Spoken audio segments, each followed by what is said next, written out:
Joining me now is a man that has a front row seat to what's happening at the border, as well as in Washington, D.C., unfortunately, D.C. Congressman Chip Roy. Chip, welcome to the program. Yeah, which one is more chaotic and broken, the southern border or Congress? Congress, without a doubt.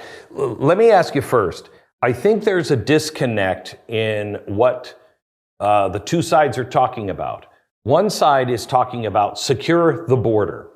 And what the president's been talking about is comprehensive immigration reform. And they're being presented as the same thing, but they're not. They're not. Is there anything to that? Am I right on that or wrong? Well, I think that's a little bit of it. I mean, that's where the Democratic Party always wants to go. Frankly, that's where the Uniparty and Republicans and the Chamber of Commerce Republicans want to go.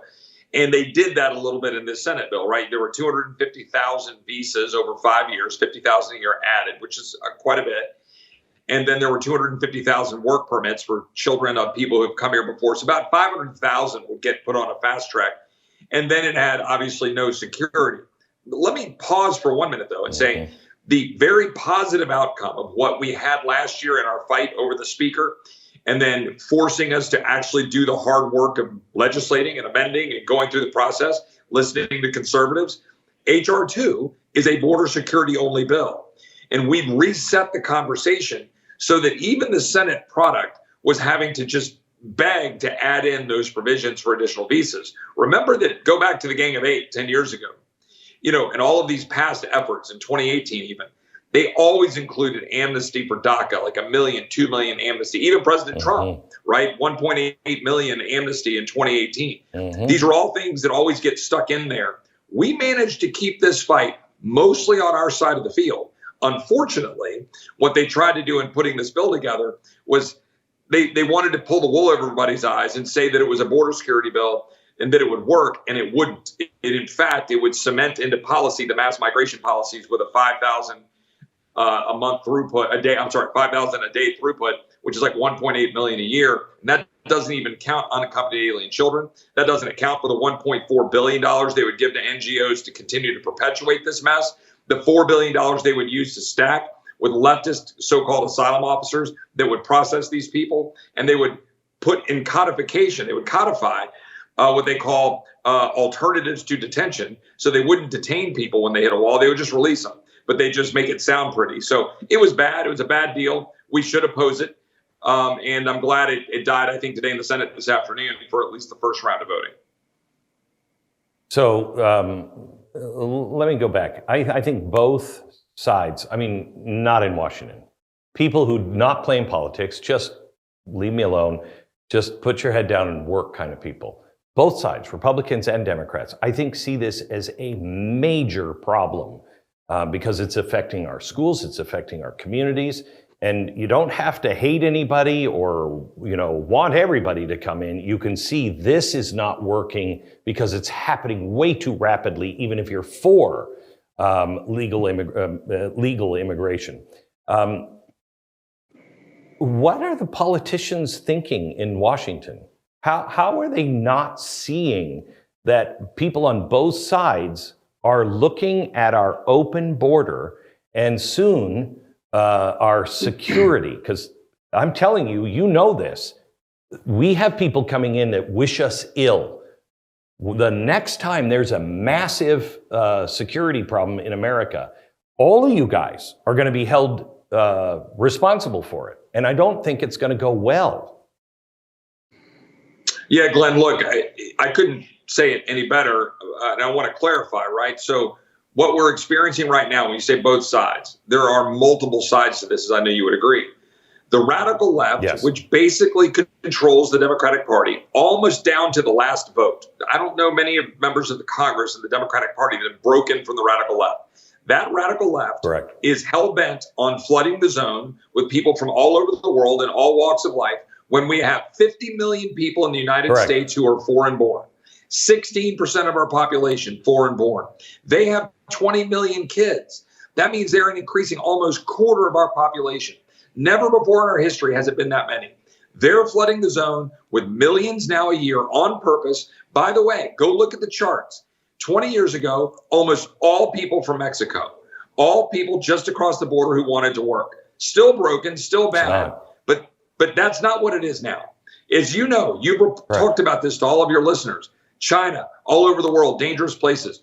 331 people affiliated with terrorist organizations that we know of that we've encountered under this Biden administration compared to only 11 under Trump, when good people at DHS were doing their part to try to stop the flow.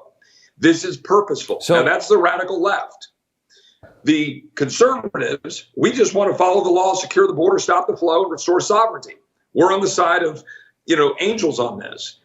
There's the middle chunk that we call the Uniparty, and that's mostly Republican. Because like I said, the Democrats are captured by the radical left. Mm-hmm.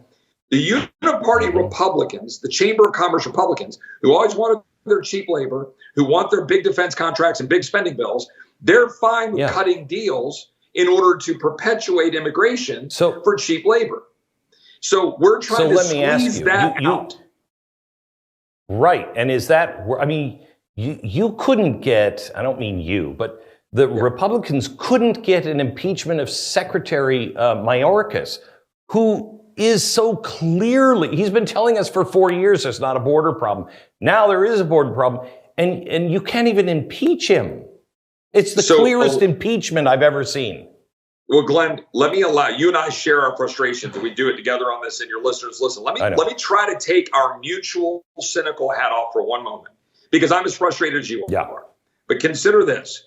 We have 215 Republicans voting yesterday. Steve Scalise battling cancer at MD Anderson.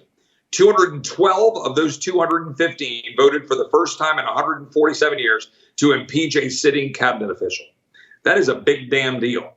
We need to do a better job of the whipping, and we need to bring the vote back down. We need to not lose the 3. We probably still will. Get Steve back and jam this through so that we can ensure that history will reflect he violated his oath and he endangered Americans. We need to do that. But it is a big deal that 212 of the 215 voted that way. That's not the Republican Party of 10 years ago or 30. On border stuff, well, I'd like that to advance a little faster. I'm so sorry to say this to you, Chip, but I've only got 2 minutes, and I've got a couple of questions I have to ask. We're on the same side here.